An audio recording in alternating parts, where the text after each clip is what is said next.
evening, I'm Simon Boxall in for Donna Bush with your CIG TV news brief and weather forecast. Thanks for joining us. The new cabinet, led by Premier Wayne Panton, today met the Deputy Governor and top-tier civil servants to hear about policy areas expected to need immediate attention in the coming weeks. The meeting, officials said, is one of the first vital exercises in public administration that a new government goes through. The government is expected to announce which ministers will lead which subject areas in the coming days. Speaking at last night's swearing-in ceremony for the new cabinet, just ahead of today's Earth Day celebrations, Premier Wayne Panton said that environmental causes would be a key focus for the new government. Mr. Panton's remarks came at the end of last night's swearing-in ceremony on Fort Street, just outside the House of Parliament. In a wide-ranging address, it also emphasized the importance of local government and called for accountability and civility. The Premier stressed the central role of the environment to the Caymanian way of life. Our stance on the environment and limited regard for living more sustainably must be adjusted. Our need to overconsume and our dependency on imported products must be reviewed.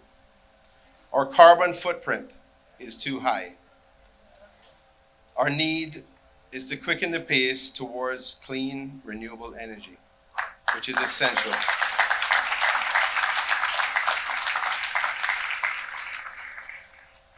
As is our need to ensure that climate change resiliency measures are considered.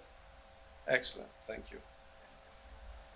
And implemented in everything we do. This, ladies and gentlemen, is an existential threat to our way of life. The loss of irreplaceable mangroves or the extinction of our marine life is a price too high to pay.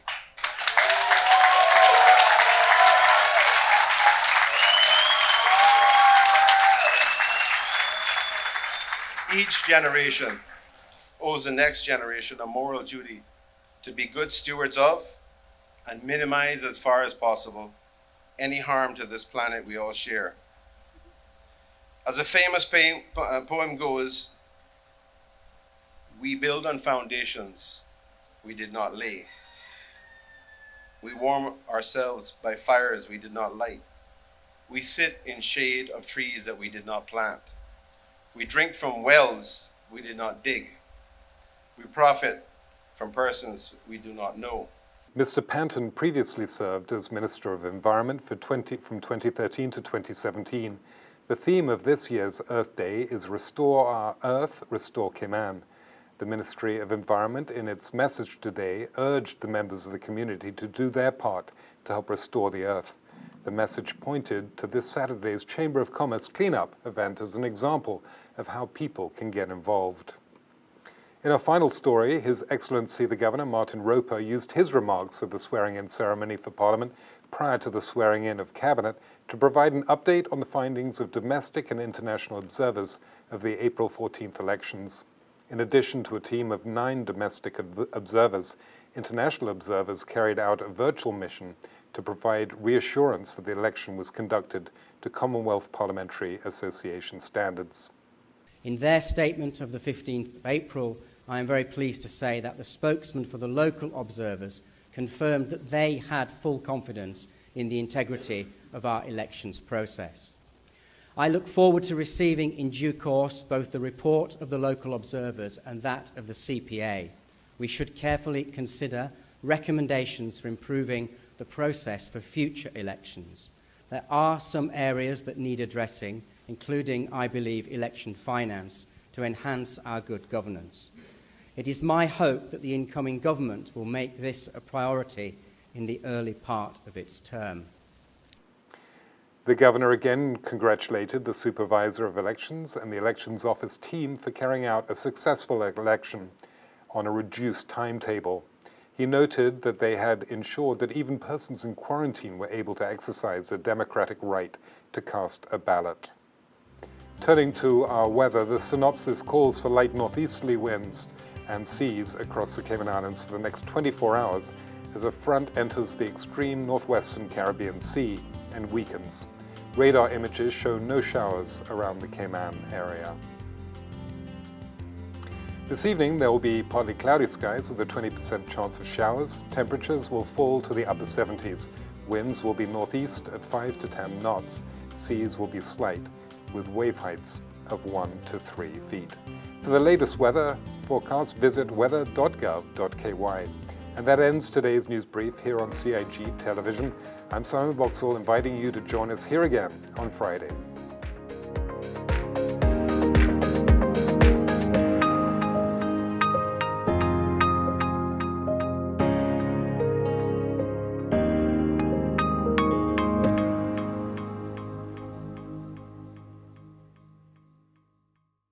Boating, fishing, and water sports in the Cayman Islands are great, but keep a cool head.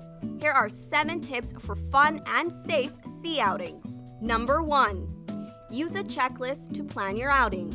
Check the weather forecast, make a float plan, and share it with someone who is remaining on land, stating where you're going, with whom, and when you're expected to return.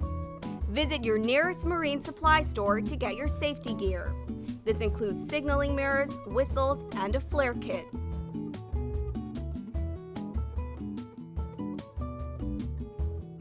It's also very important to have onboard flotation devices and life vests for each person. There are different types of vests. Some are for water sport activities such as snorkeling, and others are for going on offshore boating or on fishing trips. Number 2. These items can be lifesavers in case of an accident or bad weather. Number 3.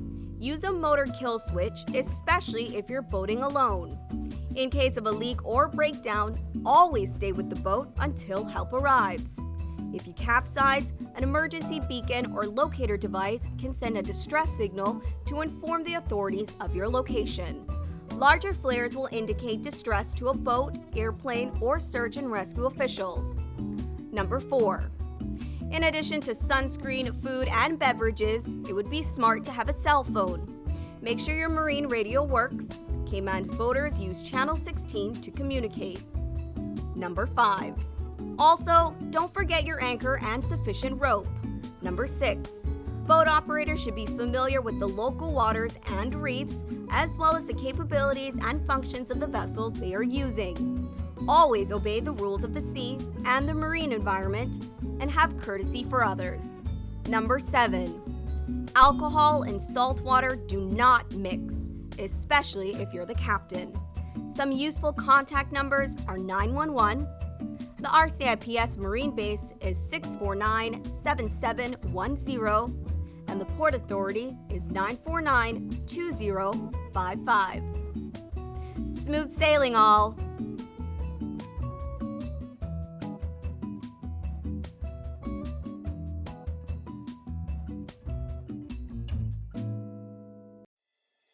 The Esterly Tibbetts Highway 3-lane roundabout is ready for drivers. It's time to make sure you know how to use it. First, know which exit you need to take. Pay attention to lane arrows and signs. Make sure you use your signal to change lanes or exit the roundabout. To turn left, you always approach in the left-hand lane and indicate left.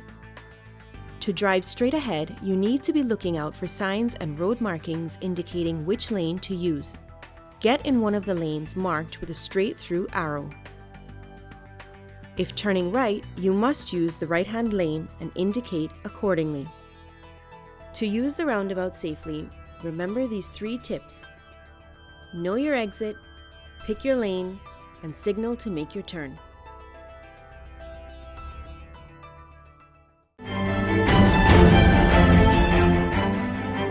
Join Donna Bush weekdays at 6 p.m. for the CIG TV News Update.